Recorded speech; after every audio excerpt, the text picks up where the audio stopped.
ధృతరాష్ట్రుడి అంధత్వం రాజ్యానికి వారసత్వం విషయంలో ఆందోళనగా మారుతుంది. భీష్మ ధృతరాష్ట్రుడికి సరైన వధువును వెతుకుతాడు. ఇది రాజ్యం భవిష్యత్తును బలపరుస్తుంది.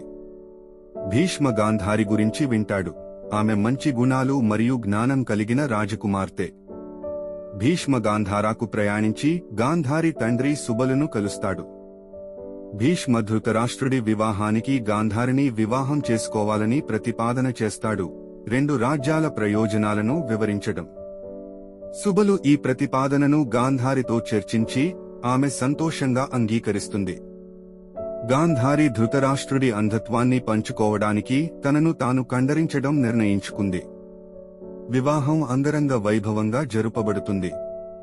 గాంధారి హస్తినాపురానికి చేరుకుని రాజకుటుంబం ఆమెను స్వాగతిస్తుంది.